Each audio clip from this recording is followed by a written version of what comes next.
Hello everybody, welcome back to my channel. Welcome if you are new here, and welcome back to 31 Days of December, my version of Vlogmas. Today I'm going to be touching very briefly on a topic that I actually have a lot of interest in, and that topic is post-mortem photography.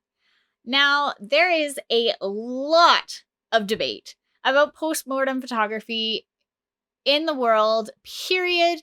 There are very little facts known about it.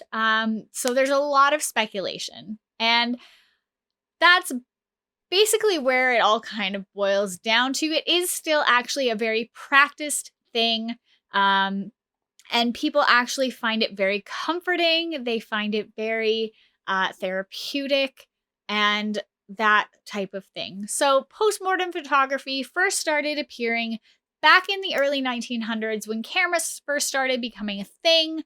And it was to replace having a painting done of that person, child, what have you, in terms of trying to remember them after they had passed away. Where the debate comes from is that a lot of the photos of post-mortem photography are very hard to actually identify in terms of photos that are supposedly post-mortem photography and photos that are post-mortem photography. So there are a few things that you can kind of look at in terms of trying to figure it out, but they still don't actually know the truth. One of those things is that they were said to use basically devices to make the person be sitting up. So they would use a headstand. They would use like chairs that had straps built into it so that it would go underneath their clothing. So they would be in natural positions, but it looked like they were still alive. They were said to, photographers were said to have used glass eyeballs to make people look like their eyes were still open. And, you know, they would put makeup on them and make them look like they were still alive. The ones that people can very obviously actually agree on is the photos that are very obvious that the person is dead. That is, they're in a casket. They are done up with their makeup, sure, as well, but there are flowers around them. Yes, sometimes family members are in the photos, but it is very much just a tribute photo to that person. It's not a photo to make them look like they're still alive. One of the things that is also kind of talked about is how and why they think that all of these other items were being used is because back then, sometimes it took a while for you to get where you needed to go as a photographer in order to take pictures. So inevitably, rigor mortis had set in, making it harder to move the body. And so then they would use all of these pulley systems and these special chairs and whatnot to make the people sit in the positions that they wanted them to be in. Of course, there are actually photos of children being taken, like having photos taken of them, and they've actually got like the headstand behind them, so it makes them stand up straight and they're looking head on, and they're very, you know, rigid and stiff and what have you, but they're very much alive, well, and very much a child still breathing. I think it's a great way, honestly, of preserving the memory of that person if it is something that you are actually interested in. And I mean, it's something that also hits very close to home for me. I do have a couple of photos and I do have them in my house. I think they're absolutely beautiful. It's one of those things that I think it's becoming more common again now.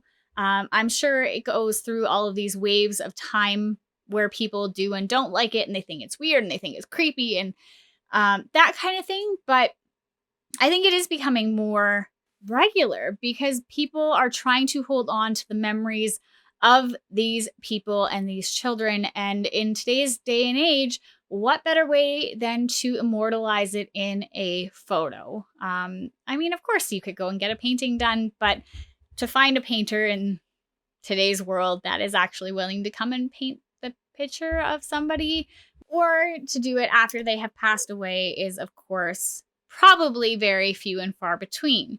They also do use post-mortem photography in reconstructions for forensics, and that is also where it is a big point of interest for me. So if they're given a scene or a patient that has had some trauma to the face or trauma to their body in general, and they're trying to identify them, they will actually, now it's a little more modern and there's a lot more technology involved, but they would in the past actually do what they could to reconstruct the face.